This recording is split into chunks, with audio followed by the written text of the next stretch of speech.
दुनिया का कोई भी किसी भी तरह का विष शरीर में व्याप्त हो गया हो, अधिकतर डॉक्टर कहते हैं, वैद्य लोग ज्यादा बोलते हैं ये शब्द, कहते हैं विष है आपके शरीर में, इसको नष्ट करना पड़ेगा इस बीमारी के लिए। बिलपत्र से ज्यादा विष नष्ट करने की क्षमता समूचे विश्व में किसी भी औषधि में नहीं है। वनस्पति तंत्र उठाकर देखिए, उसमें लिखा है। और एक बात कहूं, विषस्य विषम औषधम, एक विष दूसरे विष की औषधि है। इस कारण से भांग धतूरा भगवान से ऊपर चढ़ता है। भगवान शिव भांग धतूरा खाते नहीं है, इसलिए चढ़ता है क्योंकि वो एक तरह का विष है, और जो कंठ में विष है उसको नष्ट करने के लिए भांग में धतूरे में वो ताकत है, वो क्षमता है कि जहां अंदर विष हो, बाहर से लगा दिया जाए तो अंदर का विष बाहर खींच ले, ये सब सामर्थ्य है उसमें। भांग से भगवान शिव का मुखाकृति बनाई जाती, कंठ में लगाया जाता, और बड़े बड़े जो पौराणिक वैद्य हैं वो भांग को कूट पीट कर पीस कर ऊपर त्वचा पे लगा दिया करते, अंदर का सारा विष खींच कर बाहर हो जाता। भांग सबसे ज्यादा कहां पैदा होती मालूम? ससुराल का दहेज है, सबसे ज्यादा पहाड़ों पर पैदा होती। पहाड़ों की बेटी माता गौरी है, इसलिए उन पर चढ़ती है। नशा वशा नहीं करते वो। ऐ सनातन पागलों, मैं सत्य कह रहा हूं, वो कोई चिलम विलम नहीं पीते, ऐसा कुछ नहीं है। ये तुम्हारी कपोल कल्पित व्यवस्था है। तुम अपने स्वार्थ में कुछ भी बना लेते हो। दो बड़ी भ्रांतियां हैं दुनिया में, एक कि भगवान शिव भांग पीते अथवा गांजा पीते हैं। ये दोनों ही, गांजा और भांग एक्चुअली दोनों एक ही पौधा है, अथवा एक ही वंश के दो पौधे हैं। हाँ? ये विष नष्ट करने की व्यवस्था है और आयुर्वेदिक औषधि है। अभी कुछ नए बच्चों ने भांग से, धतूरे से और गांजे से बहुत सारे प्रोडक्ट बनाने शुरू कर दिए।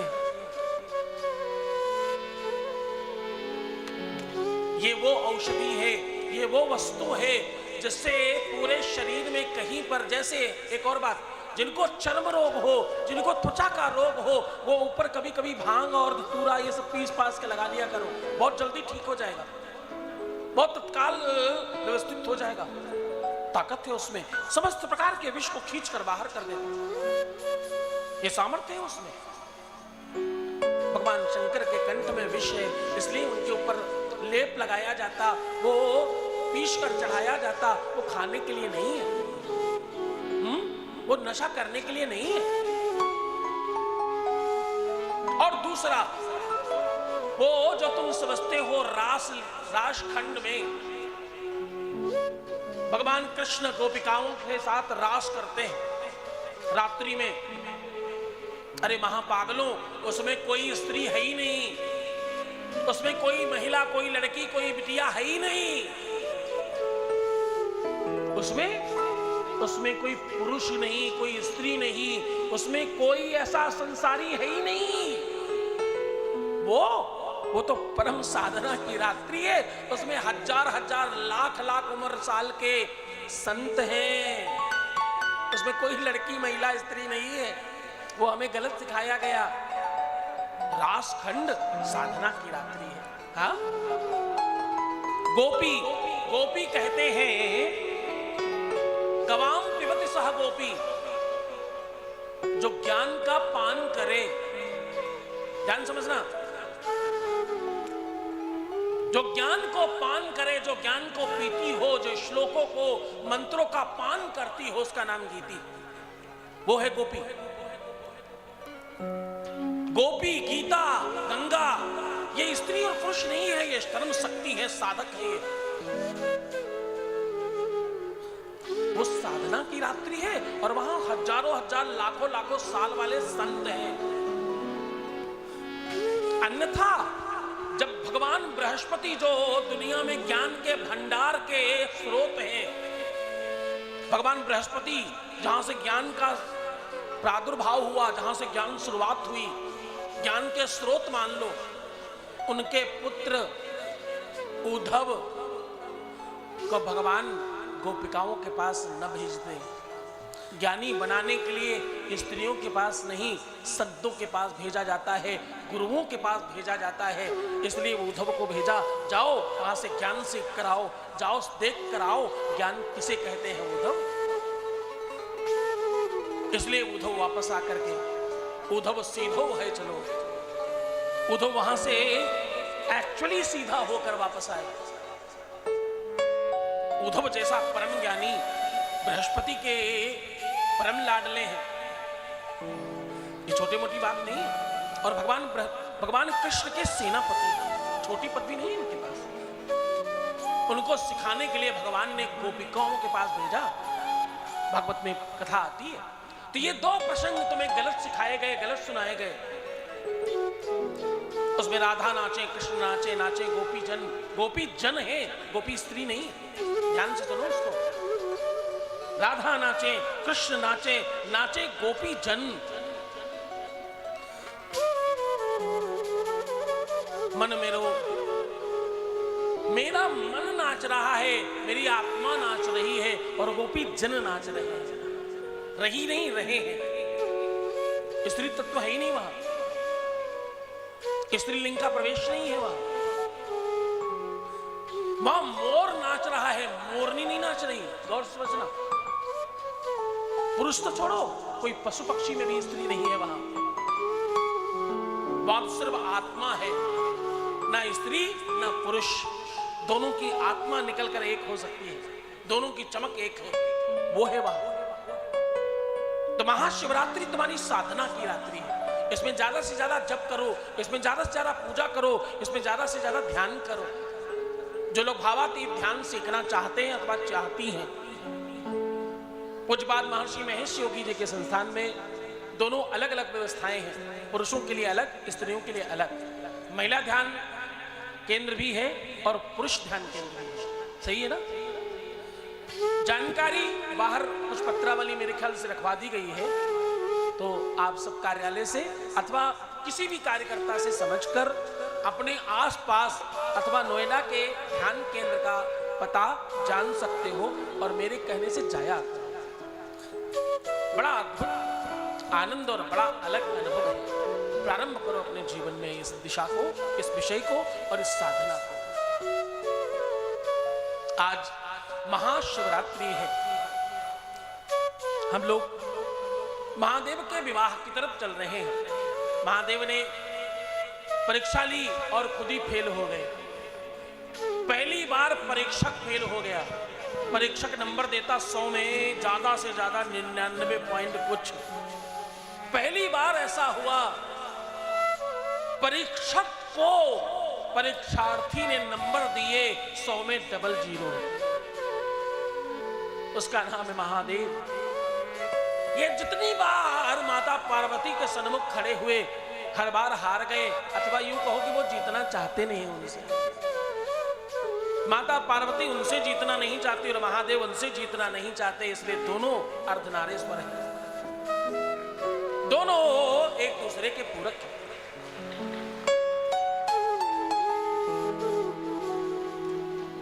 देवताओं ने, ब्रह्मा जी ने, विष्णु जी ने व्यवस्था कर इस विवाह को निश्चित कराया और बाबा की तैयारी प्रारंभ हो रही है। बाबा अब जा रहे हैं अपनी ससुराल, तैयार होकर विवाह करने। आप सब सानंद इस विवाह में सम्मिलित हो, क्योंकि महादेव के विवाह की गाथा सुनना, वैवाहिक जीवन को सुखमय करना है। विवाह हो गया तो अच्छा चलेगा, नहीं हुआ तो जल्दी हो जाएगा।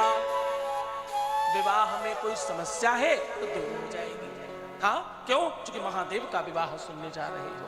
बोले शंकर भगवान की जय, बोले गौरी शंकर भगवान की जय। हम लोग विवाह की तरफ चले, उसके पहले 1-2 मिनट के लिए मैं चाहूंगा इस संस्था के अध्यक्ष और सभी के अग्रज, सभी के आदरणीय माननीय डॉक्टर अजय प्रकाश श्रीवास्तव जी, मैं 2 मिनट ये चाहूंगा कि एक बार ध्यान का कुछ ऐसा माध्यम बताएं जिसका अभ्यास हम सब प्रारंभ कर सकें। थोड़ा चस्का लग जाएगा तो हम सब भागे भागे घूमकर यहाँ वहाँ ढूंढेंगे हमारे आसपास, क्योंकि दूर दूर से लोग भी आए हैं, उनको भी उनके आसपास ध्यान का केंद्र ढूंढने में सहायता हो जाएगी। तो मैं चाहूँगा कि 2 मिनट आप आकर के थोड़ा संबोधित करें और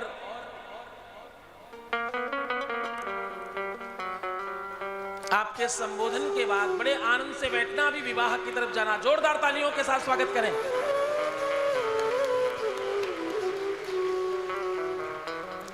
ससम्मान डॉक्टर साहब को ऊपर लाया जाए।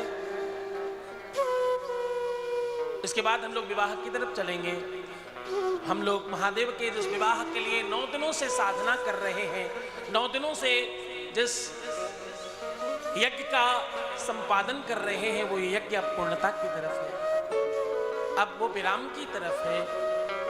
इस साधना का फल है भावातीत ध्यान। अगर हमारे जीवन में प्रवेश कर जाए तो जीवन में परमात्मा की कृपा सीधी मिलनी प्रारंभ हो जाएगी। बहुत ध्यान से सुनिएगा, बहुत श्रद्धा से श्रवण करें। जय गुरुदेव, प्रणाम महाराज जी। भावातीत ध्यान के बारे में महाराज जी ने जो बताया है वो बहुत ही सरल और सहज प्रक्रिया, प्राकृतिक प्रक्रिया है भावातीत ध्यान की।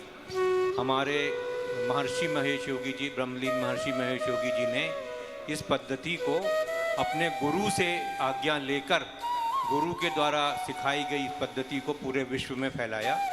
ये पद्धति बहुत ही सरल है, लेकिन इसको सीखने के लिए महर्षि जी द्वारा जो शिक्षक ट्रेंड किए जाते हैं, उनके द्वारा जो शिक्षक बनाए जाते हैं, उनके ज्ञान के जो शिक्षक हैं, उनके द्वारा ये पद्धति को सीखना होता है। यहाँ पर महर्षि नगर में इसकी व्यवस्था गेट नंबर 1 बोलते हैं हम लोग, इस तरफ से आते हैं जो गेट नंबर 1 के पास भावातीत ध्यान केंद्र है, वहाँ पे भी है। और उसमें पुरुषों का एक सेक्शन अलग है और महिलाओं के सेक्शन के भी अलग है वहाँ पे। उसको हम लोग वहाँ पे जब 1 नंबर गेट पे जाएंगे तो आपको वहाँ पे बताया जाएगा कि आपको किस उसमें जाना, केंद्र में जाना है। तो वहाँ जाकर इसमें सीखने में बहुत सरल लगता है, क्योंकि पहले दिन आपको इस शिक्षा, महर्षि जी का जो ज्ञान है इसके बारे में बताया जाता है कि भावातीत ध्यान क्या है, प्रक्रिया क्या है, क्यों इतनी सुलभ है, सरल है। और इसके ऊपर बहुत सारी रिसर्च की गई है। वैज्ञानिकों ने रिसर्च करके ये पाया है कि भावातीत ध्यान बहुत ही उपयोगी है व्यक्ति के लिए और परिवार के लिए, समाज के लिए, देश के लिए। उपयोगी कैसे है कि इसकी सबसे सरल पद्धति ये है कि जब आप भावातीत ध्यान लगाते हैं तो कल जो आपने सुना था कि 3 चेतना की स्थिति होती है, जागृत, स्वप्न और सुषुप्ति। मतलब जो हम जागते हैं, स्वप्न देखते हैं और सोते हैं, ये स्थिति का अनुभव सब लोग करते हैं। और चौथी जो चेतना की स्थिति होती है उसको बोलते हैं तुरिया, परा की स्थिति, परा की चेतना, जिससे धीरे धीरे करके अपनी आत्मा का संबंध बनता है। जो क्या शिवम शांतम अद्वैतम, जो कल आलोक जी ने समझाया था आप लोगों को। तो वो जो ये पद्धति के द्वारा, महर्षि जी के इस पद्धति के द्वारा आप उस चौथी चेतना की स्थिति का अनुभव करते हैं और वही जो है भावातीत होता है। उसी को भावातीत ध्यान बोलते हैं, क्योंकि आप भावों के परे चले जाते हैं, विचारों के परे चले जाते हैं। और ये जो पद्धति है, जैसे मैंने बताया, पहले दिन तो इसके बारे में सिखाया जाता है, दूसरे दिन गुरुदेव की पूजा करके, पूजा महर्षि जी के जो गुरु हैं स्वामी ब्रह्मानंद सरस्वती शंकराचार्य ज्योतिर्पीठाधीश्वर, उनकी पूजा करके ये ज्ञान जो है आपको दिया जाता है। इस पूरी प्रक्रिया में पहले दिन करीब 1 घंटा लगता है जब आपको बतलाया जाता है। दूसरे दिन करीब 1 घंटा समझ ली, दूसरे दिन भी लगता है। पूजा करके आपको मंत्र दिया जाता है, मंत्र का आपको समझाया जाता है, उसके मंत्र का जाप कैसे करना है, फिर अपने सामने जो ध्यान का शिक्षक है वो करवाता है। उसके बाद उसके 3 दिन और इस प्रक्रिया को आप सही तरीके से कर रहे हैं कि नहीं कर रहे हैं, ये जानने के लिए, और उसमें कोई अड़चन आ रही हो वो उसको क्लियर करने के लिए, उसको समझाने के लिए 3 दिन और लगते हैं। तो टोटल 5 दिन इसको सीखने में लगते हैं।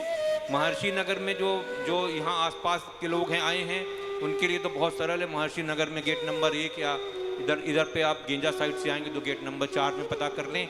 यहाँ पे यहाँ ध्यान शिक्षक हैं, पुरुष भी हैं, महिलाएं भी हैं, वो ध्यान सिखाएंगे सबको। जो दूसरे शहरों से आए हैं उनके लिए ऑनलाइन सिस्टम है, उसके द्वारा वो जान सकते हैं कि कहाँ पे किस केंद्र में है और वहाँ पे उनका ध्यान का केंद्र कितनी दूर है। उसको जानने के लिए एक पर्चा वहाँ रखा गया है, जो महाराज जी का जो कार्यालय बनाया गया है उसमें उसका वर्णन है कि कैसे उसको सीखना, उसको कैसे कांटेक्ट करना आपको अपने ध्यान केंद्र को आपके पास के, और आप उनको फ़ोन करके, या आजकल तो ये ईमेल और व्हाट्सएप वगैरह होता है, उसके द्वारा आप जान सकते हैं कि ध्यान केंद्र कहाँ पे है आपके पास। ये प्रक्रिया बहुत ज़रूरी है, सीखना सबको चाहिए, और इसलिए सीखना चाहिए कि इससे आपके अपना, और इसमें जो रिसर्च आपका बहुत लाभ होता है। और लाभ कैसे होता है कि इसमें बहुत सारे वैज्ञानिकों ने रिसर्च करी, और यहाँ के वैज्ञानिकों ने करी, भारत के नहीं, विदेशों में जब महर्षि जी इसको लेके गए 1955-56 में पूरी दुनिया में लोगों को सिखाने लगे तो लोगों को बहुत फ़ायदा हुआ। तो वैज्ञानिकों ने कहा कि हम जानना चाहते हैं कि फ़ायदा क्यों होता है, कैसे होता है। तो तरह तरह के इक्विपमेंट लगा करके ब्रेन, जो आपकी दिमाग में जो लहरें चलती हैं उसको नापा गया, बहुत सारे ऑक्सीजन कंजम्पशन वगैरह नापा गया, स्किन रेजिस्टेंस वगैरह, कई सारे तरह के एक्सपेरिमेंट ध्यान करने वालों पे किए गए, और पाया गया कि इससे बहुत ज़्यादा रेस्ट मतलब आराम मिलता है। आराम मिलता है तो उस आराम मिलने से सारे जो तनाव होते हैं, जो हम लोग आपस में अपने जीवन में तनाव एकत्रित कर लेते हैं, वो तनाव दूर होते हैं। जब तनाव दूर होते हैं तो शरीर जो है वो उसमें मन जो है उसमें थिंकिंग, जो उसकी जो विचार हैं वो क्लियर होते हैं। क्योंकि जब आपने देखा होगा, जब आप तनाव में रहते हो या किसी कारण से बहुत परेशान रहते हो तो जो आपका विचार है वो सही नहीं आते, थिंकिंग सही नहीं होती, मन घबराता है क्या करें क्या ना करें। ये सब चीज़ें दूर करने के लिए भावातीत ध्यान के द्वारा आप उन तनाव को कम कर सकते हो। तनाव कम होने से आप जो भी आपके विचार होंगे वो सही होंगे। बड़ा सिंपल उदाहरण है कि जब आप कभी देखते हो कोहरा छाया हुआ है तो दूर की चीज़ दिखाई नहीं देती है, आपको लगता है क्या है, कुछ समझ में नहीं आ रहा। फिर सूरज निकलता है, कोहरा छटता है तो आपको दूर तक दिखता है। बड़ा सिंपल सिद्धांत है कि सूरज जो है उसके आने से जो ये कोहरा है वो दूर होता है। इसी तरह से भावातीत ध्यान करने से आपके अंदर के जो तनाव हैं वो दूर होते हैं। तनाव दूर होते हैं, मन की थिंकिंग सही होती है। अच्छा, बहुत सारे डॉक्टरों के द्वारा ये पाया गया है कि करीब 80% बीमारियां ऐसी होती हैं जो मन के तनाव के कारण होती हैं। इनको साइकोसोमैटिक डिजीजेज बोला जाता है अंग्रेजी में। तो यदि मन के तनाव दूर हो जाते हैं, आपको अच्छा आराम मिलता है, अच्छी नींद आती है, तो बहुत सी शारीरिक जो बीमारियां होती हैं, करीब 80% ऐसा लोगों का मानना है वैज्ञानिकों का, वो इससे उन बीमारियों में फ़ायदा मिलता है। तो बहुत सारी बीमारियों के ऊपर रिसर्च, और ये रिसर्च की हुई है। तभी महर्षि जी ने अपने इस ज्ञान को मॉडर्न जो टेक्नोलॉजी जिसको बोलते हैं, रिसर्च के जो साइंटिस्ट होते हैं उनको कहा आपको जितनी रिसर्च करना है करो, ये हमारे देश का ज्ञान है, हमारे वैदिक परंपरा का ज्ञान है। इसमें जो हम लोग कहते हैं, जो हमारे संत ऋषि कह गए हैं कि इस ध्यान से ये फ़ायदा होता, वो होता है। कैसे होता है ये आपका काम है, करो। कई लोग महर्षि जी को वैज्ञानिक संत बोलते हैं इसीलिए कि महर्षि जी ने इस ज्ञान को विज्ञान के सामने रख दिया कि आपको जो रिसर्च करनी है करो, और आप यही पाओगे कि जो हमारे वैदिक ग्रंथों में लिखा है, जो हमारे भारत के ज्ञान में है, जो हमारे सनातन धर्म के ज्ञान में है, कि भावातीत ध्यान किसी भी तरह से मन को शांति देता है। और मन को शांति देने से जो महाराज जी के जो हम लोग शिव पुराण सुन रहे हैं कि किस तरह से हम भगवान के पास पहुंचते हैं, उसमें आपको बहुत ज़्यादा जल्दी गति मिलती है। क्योंकि मन यदि शांत होगा, कोहरा दूर हो जाएगा, तो आप अपने लक्ष्य में जल्दी पहुंच सकते हो। यही इसकी प्रक्रिया है। इसको सीखना बहुत सरल है, और आप सबको, ये मेरे ख्याल से सभी को भावातीत ध्यान करना चाहिए, सीखना चाहिए। आपके परिवार में आप देखेंगे, जिस दिन ध्यान सीखेंगे दूसरे तीसरे दिन से आपको लगेगा कि परिवार के लोग, आपके जो मित्र हैं, आपके जो आसपास पड़ोस के लोग हैं, वो कहेंगे आपको कि आपके चेहरे में कोई चमक दिख रही है, कोई आभा आ गई है, क्या हो गया, क्या किया आपने। आप इस बात, और लाखों लोगों ने इसका अनुभव किया है। हम लोगों की जो हमने 3 दिन बताया, जो 3 दिन के बाद उसको पता करते हैं, तो उसमें एक क्वेश्चन ये भी आपसे ध्यान का शिक्षक पूछेगा, किसी ने आपके बारे में कमेंट्स किया कि आपके चेहरे में एक चमक है, एक आभा है, एक शांति महसूस हो रही है। ये आप 2-3 दिन के अंदर ही आपको अनुभव होने लगेगा। तभी तो इस इतना ज्ञान जो इतना सरल है और इतना ज़्यादा इफ़ेक्टिव है, ज़्यादा प्रभावकारी है, तभी तो इतना सालों से महर्षि जी का ये ज्ञान पूरे विश्व में फैला हुआ है और लोग इसका अनुभव करते हैं और अभी भी उसको सीख रहे हैं और लोग आगे कर रहे हैं, आगे इसका लाभ उठा रहे हैं। मैं महाराज जी का बहुत बहुत आभारी हूँ, बहुत बहुत आपका प्रणाम करता हूँ आपको कि महर्षि जी के इस ज्ञान को आपने अपने भक्तों को बताने के लिए हमसे कहा। ये बड़ा सौभाग्य हमारा कि महर्षि जी के इस ज्ञान को हम महाराज जी के सामने प्रस्तुत कर रहे हैं, उनके भक्तों के सामने, और इसका लोगों को लाभ लेने के लिए हम आमंत्रित करते हैं आप सबको। जय गुरुदेव, जय गुरुदेव महाराज जी।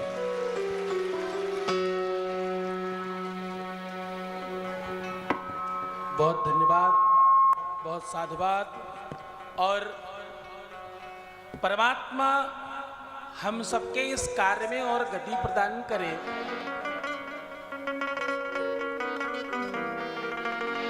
बहुत गति प्रदान करे, इसके लिए महादेव से बहुत प्रार्थना।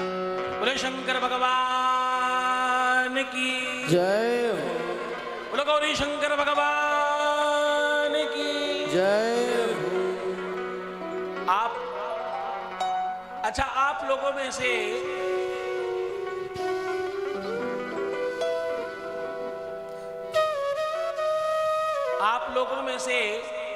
कितने लोग बाराती हैं? हाथ उठाना, जो भगवान शंकर की तरफ से बारात में जाएंगे। नीचे कर लो, नीचे कर लो, ठीक।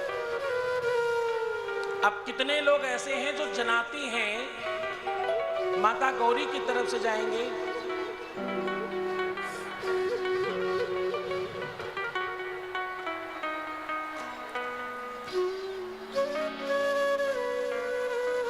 हमें लगा कि हमने पूछा कितने स्त्री, सब उठा लिए।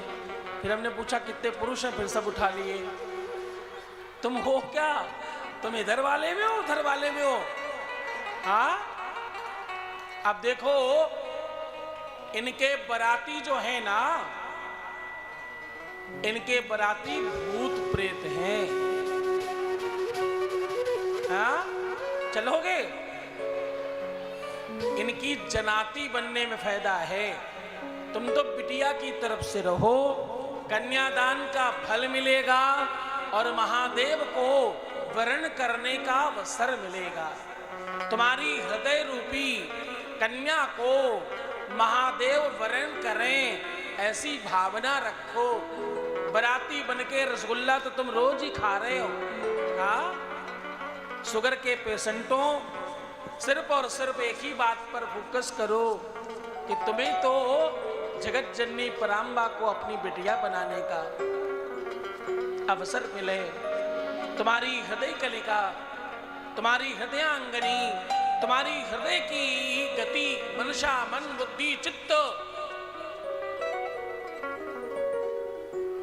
भगवान को समर्पित कर सको। महात्मा भीष्म अपने अंतिम समय में भगवान कृष्ण से कहते हैं कि मैं अपने स्मृति रूपी बेटी को आपको वर्णित करना चाहता हूं। मेरी मति स्वरूपा जो मेरी बेटी है, इसका मैं ब्याह आपके साथ करना चाहता हूं। जब मेरी मति का ब्याह परमात्मा से हो जाएगा तो मुझसे गलतियां कैसे होंगी, जरा सोच कर देखें। मति ने भगवान का वर्णन कर लिया तो उसके बाद आपसे अपराध और गलतियां होंगी कैसे? अपनी मति को, अपने हृदय की गति को परमात्मा से बांध दो, उसका ब्याह करो। तुम तो जनाती रहे ना, बराती भूत प्रेत हैं। हाँ, कौन रहने वाले भैया बराती? कौन कौन इसमें से? भगवान शंकर की तरफ चलने वाले कौन बचे? अच्छा, कुछ मूर्ख हैं अभी भी? चलो, तुम्हें जनाती बनने में फायदा, बाकी तुम्हारी मर्जी। वो एक कहावत है कि कुछ लोग मानते हैं, कुछ लोग बिल्कुल नहीं मानते हैं, और कुछ लोग कतई नहीं मानते हैं। हाँ, हमारा काम है तुम्हें बताना, हमारा काम है तुम्हें समझाना, हमारा काम है तुम्हें सीधा करना, उसमें हम बिल्कुल लगे हुए हैं। तो इसकी पद्धति है, इसका विधान है। हम ब्याह में चलने के पहले बेटी के पिता को और बेटी की माता को तैयार करते हैं। तो मुख्य यजमान डॉक्टर अजय प्रकाश श्रीवास्तव जी और श्रीमती निशी श्रीवास्तव जी, एक बार आप ऊपर आ जाएं। आज आप माता जगत जननी पराम्बा भुवनेश्वरी की बिटिया की तरफ से आप प्रमुख तौर पर हैं। आपका संस्था के लोग सम्मानित तरीके से लेकर आए, क्योंकि हिमांचल राजा है। हाँ, राजा की पुत्री है, उसी विधान से उनका ब्याह संभावित होने जा रहा है। हेलो, मैं आदरणीय श्री अरुण मिश्रा जी, श्री राजीव अरोरा जी से अनुरोध करूंगा कि आदरणीय भैया जी को सम्मान से मंच में लेकर के आएं, और हमारे प्रबंध समिति के वरिष्ठ सदस्य आदरणीय भैया को सम्मान से लेकर के आएं। आदरणीय श्री अजय प्रकाश श्रीवास्तव जी, अध्यक्ष महर्षि महेश योगी संस्थान एवं कुलाधिपति महर्षि विश्वविद्यालय, उनका आदरणीय श्री महाराज जी द्वारा सम्मान किया जा रहा है। बहुत बहुत साधुवाद, बहुत बहुत शुभकामनाएं।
संपूर्ण संस्था की तरफ से आपका ही सम्मान करें।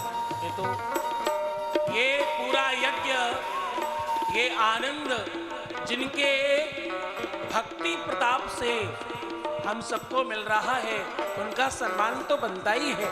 बोले शंकर भगवान की जय। उपसानंद,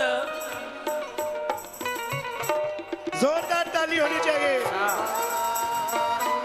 जोरदार ताली से पूज्य अजय प्रकाश श्रीवास्तव जी का स्वागत है, वंदन है, अभिनंदन है। एक बार सभी लोग जोरदार ताली, जोरदार गड़गड़ाहट के साथ सभी का स्वागत।